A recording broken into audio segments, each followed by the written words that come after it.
The heartbreaking abduction and murder of 5-year-old Brittany Locklear still haunts Bowmore, North Carolina. This episode explores the events of January 1998, the investigation and its challenges, and the lasting impact on Brittany's family and the Lumbee community. Let's examine not just the facts, but the echoes of a case that demands justice decades later. Welcome to Beyond the Silence, Whispers Across America. I'm Sammy, your host, driven to shine light on the dark corners of forgotten cases, demand justice, and keep alive the voices the world has tried to silence. Today, we're diving into a case that is haunting, even after all these years. Bowmore, North Carolina, January 7th, 1998. A lot of these stories I cover start with words like, "It was just a normal day."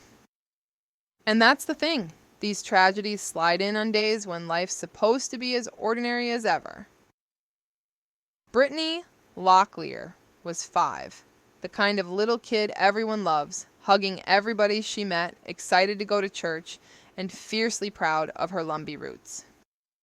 That morning, her mom, Connie, did what so many of us have done. Picked out her daughter's outfit, that bright green and white t-shirt, those green overalls, little pink sneakers, even a green tie for her hair. Brianna, Brittany's baby sister, just 18 months old, got a hug before Brittany shrugged in her Red Riding Hood coat.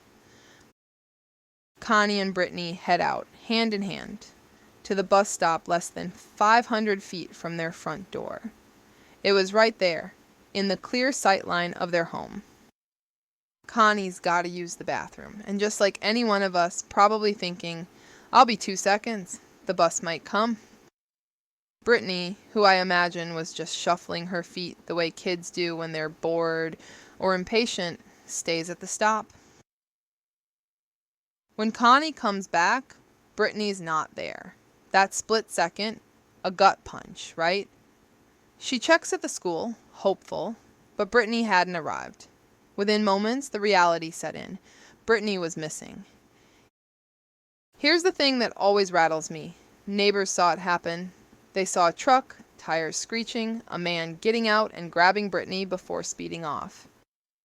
It's the kind of nightmare detail that keeps you up at night. Calls went out to police, words spread like wildfire. Hundreds started searching, but it was Brittany's clothes discovered just 2 miles away that hinted at the horror beginning to unfold. I wish I could say this kind of unthinkable thing is rare, but it's these routine days that make the ground fall out from beneath families.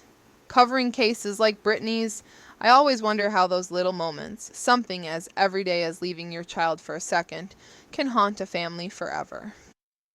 I don't know, maybe I'm rambling, but the normalcy hurts the most. The Locklear's morning could have been anyone's. That's what sticks with me. The early investigation, it was frantic, and honestly a mess in ways only hindsight makes clear. Law enforcement, neighbors, just about everyone in Hope County hit the ground searching. Registered sex offenders within 50 miles were hauled in for questioning. Tips flooded in. Hundreds of them. Agents scribbled notes onto whatever paper was handy, tracking leads on paper forms and spreadsheets. But let's be real, systems got overwhelmed. Some tips slipped through the cracks. Detective J. Tilley, he later admitted straight up, "We know there was info we didn't follow up on. We weren't prepared." And look, as the weeks ticked by and calls slowed, things got muddy. New sheriffs came in, Bird was replaced by Jim Davis, who, well, let's just say the Locklear family does not look back fondly on his tenure. By their account, he tried to scare confessions out of them, even pinning the crime on Brittany's step-grandfather, James Stevens. There was a lot of pain there, family torn between grief and suspicion.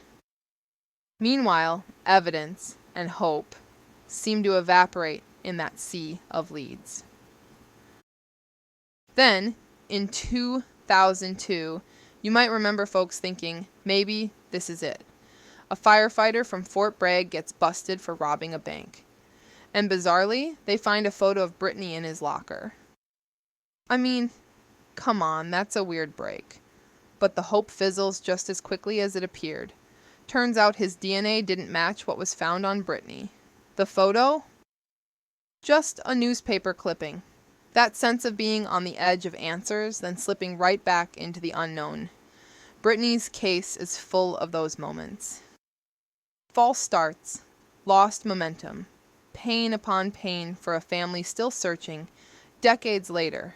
They always say, time is the enemy in cases like this. Memories fade, people move, evidence gets lost. But someone knows something.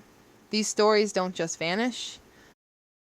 Through all this, Brittany's mom, Connie, was left picking up the pieces.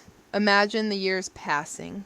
You're trying to raise Brianna, who'd never again wait for the school bus alone, who learned to shoot a gun at age 3 because fear and loss colored her childhood from the start.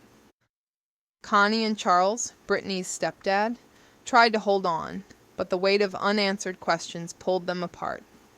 There's this ache in every part of their lives. It's the kind of thing that changes a family forever.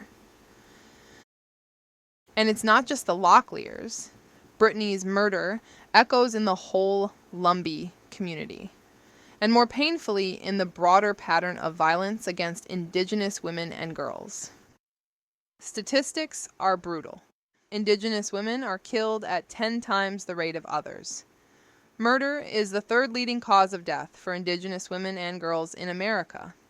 Brittany Locklear, just 5 years old, is one more heartbreaking marker in those statistics, a name that deserved to be so much more than a number.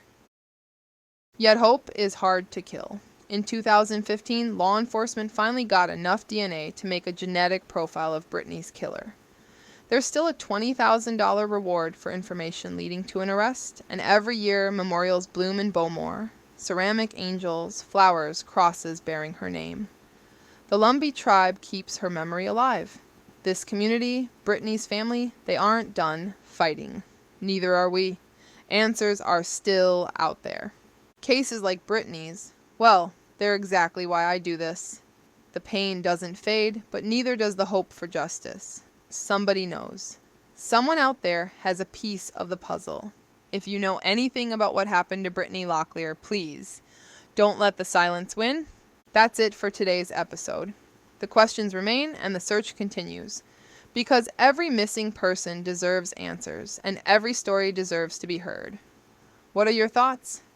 What do you believe happened? Share your voice, because sometimes the smallest detail can spark the biggest breakthrough. I'm Sammy, and this is Beyond the Silence. Whispers across America. Thank you for listening. Stay safe, and I'll see you next time.